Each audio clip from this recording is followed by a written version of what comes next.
The list of appalling events examined by the House committee investigating the lethal attack on the U.S. Capitol on January 6, 2021, was too long even for me, a member of the panel, to track.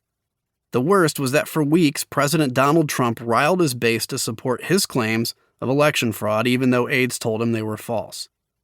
Knowing it was likely illegal, his lawyers helped construct a failed campaign to send the Electoral College fake pro-Trump electors who would insist that they represented the true results of voting in key states like Pennsylvania and Michigan.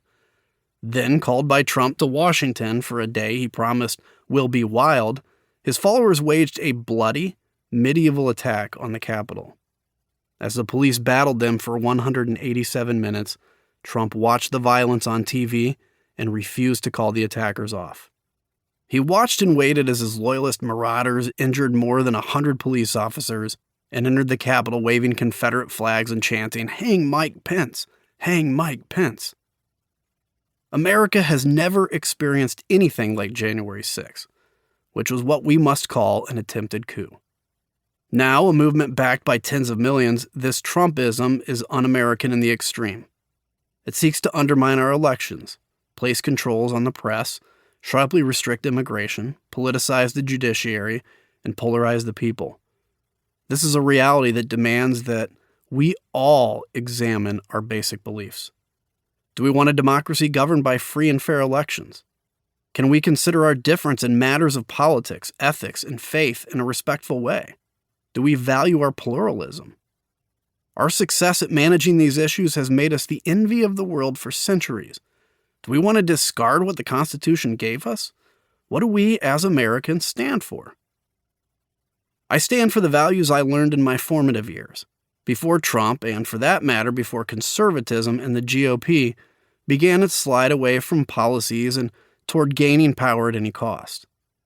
For years, I accommodated this trend, hoping it would stop while I enjoyed the time when we, the Republican Party, were in the House majority. I approached a breaking point with Trump's first impeachment, but was talked out of voting for the articles of impeachment that authorized a trial in the Senate. The second time around, when he was impeached for January 6th, I crossed the partisan line with 9 GOP colleagues and voted yay. A record number of his own party's senators voted to convict Trump, but he prevailed because of the rules. A 2/3 vote is required to convict an impeached official. The 57-43 tally showed that my party was still in a wilderness of its own design. My vote for the House impeachment article made me a marked man among Republicans, even as it brought me praise from Democrats and independents who make up the overwhelming majority in this country. It also earned me an appointment to the investigating committee. On the committee, I was privy to a huge volume of documents, video evidence, and testimony. I also came face to face with the people who developed and executed Trump's scheme to overturn the election, as well as its aftermath. However, no one was affected as directly, not nearly as directly, as the vastly outnumbered police officers.